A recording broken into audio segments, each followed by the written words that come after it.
जय माँ गायत्री, जय गुरुदेव, सभी को मेरा प्रणाम। आज हम बात करेंगे कि मौन क्या होता है, मौन में बैठने से हमें क्या क्या लाभ मिलता है और मौन बैठने से बदल सकता है आपका जीवन।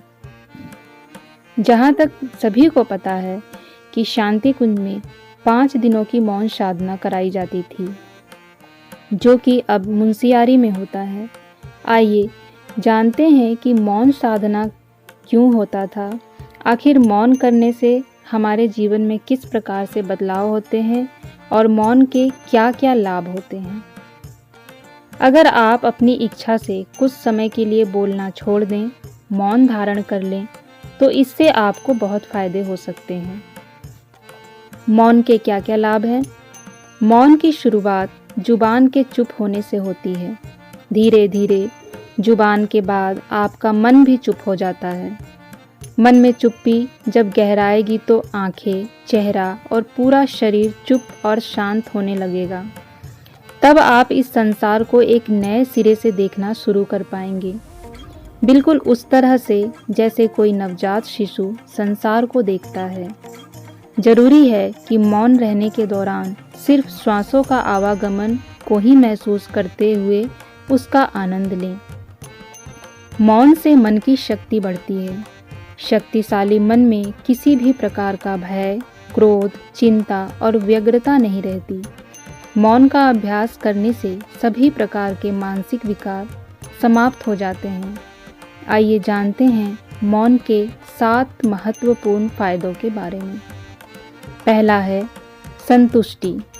कुछ ना बोलना यानी अपनी एक सुविधा से मुंह मोड़ लेना। जी हाँ, बोलना आपके लिए एक बहुत बड़ी सुविधा ही तो है।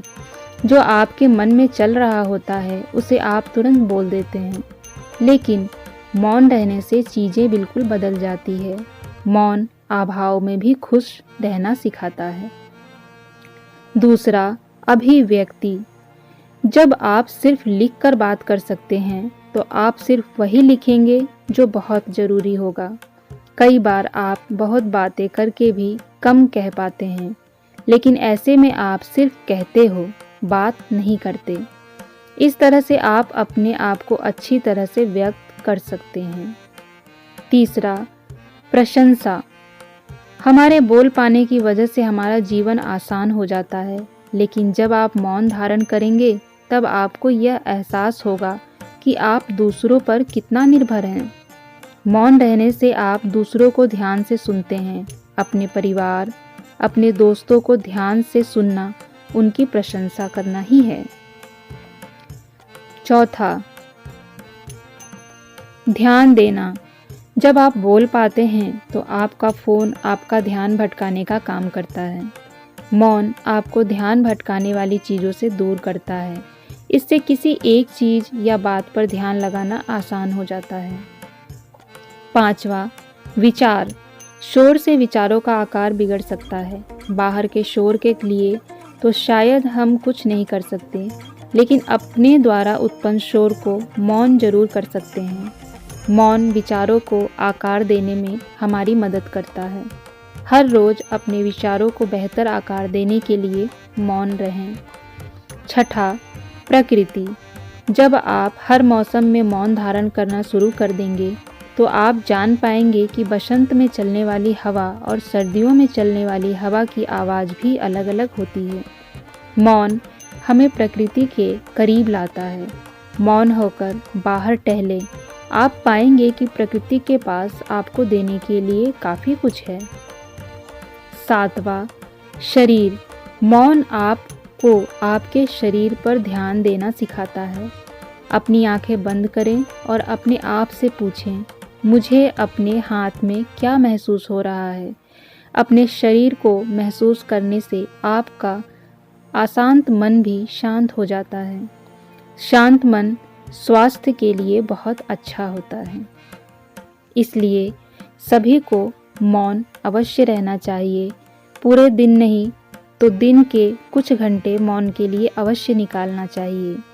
जैसा कि हम सभी जानते हैं, गौतम बुद्ध, महात्मा बुद्ध भी मौन ही धारण करके रहते थे।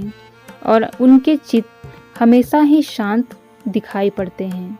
उनकी मूर्ति, उनकी तस्वीर भी अगर हम देखते हैं तो उसमें पूर्ण शांति झलकती है। ऐसा लगता है कि कोई शांत चित्त व्यक्ति बैठा है। उन्होंने अपने जीवन काल में मौन को ही धारण किया है। उन्होंने जो ध्यान की थी, जो साधना की थी, उसका नाम था विपश्यना। विपश्यना में मौन होकर ही व्यक्ति अपने आप को जानता है, इस प्रकृति से जुड़ता है, अपने आप को समझता है और मौन होकर धीरे धीरे वो अपने अंदर की सभी शारीरिक शक्तियों, सिद्धियों, चमत्कारों को जागृत कर सकता है। मौन में बहुत ही शक्ति है, तो आप भी मौन धारण करने का प्रयास करें। कुछ नहीं तो दिन में 1 घंटे का मौन अवश्य धारण करें। इसके लिए कोई एक उपयुक्त समय निकालें।